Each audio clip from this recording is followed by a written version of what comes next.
When she was 3 months old, we took her to the doctors and just told them she just wasn't herself. Her heartbeat was a bit fast, she had a high-pitched cry, and she had gone off of her milk completely. We took her back to a local hospital, and within half an hour we were told she had leukemia, and there was a CATS ambulance coming to take us to Great Ormond Street Hospital to start treatment immediately. They said it's very aggressive leukemia, and we're going to tell you information bit by bit to change her life dramatically to this point now where we're at now.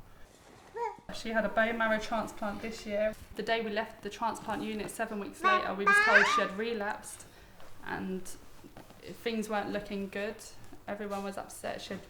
The transplant wasn't successful.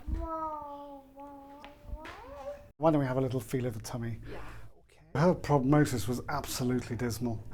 Having relapsed so early after the transplant, almost always in previous similar circumstances, we said, look, there is nothing more we can do.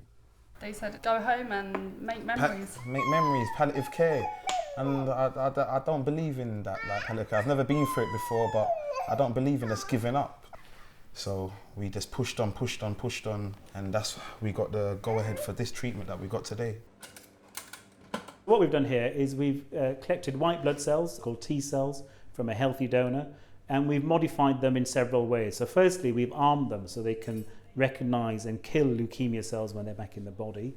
And secondly, we've neutered them by taking away their own receptors so they can't cause harm by recognising normal tissues.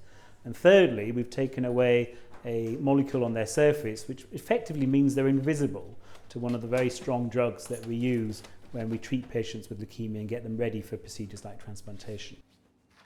She was so weak before this treatment, and this is horrible, it's horrible, and I'm just thankful, it's a miracle. This was a huge experiment, and we were not expecting the good result that we've seen. Layla's very tough. She's coped with these treatments other children may not be able to do in the same way, but we are absolutely delighted, but equally amazed. It's always got to be a first. We begged them to try something. How would you know if you never try? And here's the first. Yeah.